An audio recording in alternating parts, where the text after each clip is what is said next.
Nah, oke sahabat sosial, perlu diketahui ya bahwa bantuan BPNT atau bantuan pangan non tunai atau disebut juga dengan bantuan kartu sembako adalah merupakan program yang disalurkan oleh Kemensos ya teman-teman bagi masyarakat miskin. Nah, disalurkannya bantuan BPNT di tahun 2023 nanti bertujuan agar masyarakat miskin dapat memenuhi kebutuhan pangan sehari-hari. Nah, masyarakat miskin yang menjadi penerima bansos BPNT di tahun 2023 akan menerima bantuan sebesar 2,4 juta rupiah per tahun dengan rincian Rp200.000 per bulan. Nah, tentunya tidak semua masyarakat berhak menerima bansos BPNT ya. Jadi Kemensos telah menetapkan syarat dan wajib yang harus dipenuhi oleh masyarakat jika ingin mendapatkan bantuan sosial dari pemerintah melalui Kementerian Sosial Republik Indonesia. Nah, syaratnya yaitu kalian harus terdaftar di dalam DTKS terlebih dahulu ya, jika memang keluarga kalian tidak mampu. Nah, jadi perlu diketahui ya teman-teman, untuk yang nanti di tahun 2023, para KPM BPNT akan mendapatkan totalnya 2,4 juta rupiah per tahun. Jadi setiap bulannya itu cair Rp200.000 ya. Nah, jika ditotalkan dalam 1 tahun, maka totalnya adalah sebesar Rp2,4 juta per tahun. Jadi bukan bantuan tambahan ya teman-teman, tetapi memang Rp200.000 per bulan. Jika ditotalkan dalam 1 tahun, maka totalnya adalah Rp2.400.000. Program sembako merupakan pengembangan dari program bantuan pangan non-tunai atau BPNT sebagai program transformasi bantuan pangan untuk memastikan program menjadi lebih tepat sasaran, tepat jumlah, tepat waktu, tepat harga, tepat kualitas, dan tepat administrasi. Program sembako diharapkan dapat memberikan pilihan kepada keluarga penerima manfaat dalam memilih jenis, kualitas, harga, dan tempat membeli bahan pangan. Penambahan komoditi yang didapatkan dari program sembako akan mampu meningkatkan nutrisi atau gizi masyarakat, terutama anak-anak usia dini, sehingga berpengaruh terhadap penurunan stunting.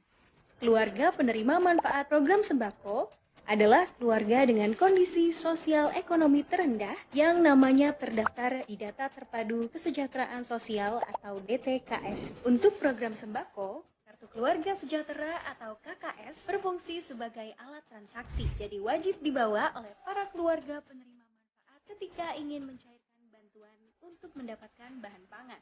Kartu KKS menyimpan nilai besaran manfaat yang diberikan pemerintah. Jumlah dana bantuannya yaitu Rp150.000 per KPM per bulan. Khusus terhitung bulan Maret sampai dengan Agustus 2020, dana bantuan program sembako naik menjadi Rp200.000 per KPM per bulan.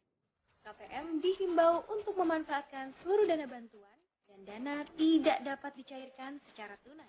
KPM dapat memilih bahan pangan yang memiliki sumber karbohidrat seperti beras atau bahan pangan lokal seperti sagu dan jagung pipilan, sumber protein hewani seperti telur, ayam atau ikan, sumber protein nabati seperti kacang-kacangan, dan sumber vitamin dan mineral seperti sayur mayur dan buah-buahan. Dan komoditi tambahan harus menggunakan bahan pangan lokal untuk mengembangkan ekonomi masyarakat sekitar. Untuk mekanisme pemanfaatan dana bantuan, KPM hanya perlu datang ke e-warung terdekat, cek kuota dana bantuan, pilih jenis bahan pangan, bayar pada mesin EDC, dan menerima produk yang dipilih. KPM dapat memanfaatkan dana bantuan melalui e-warung yang telah bekerja sama dengan bank penyalur.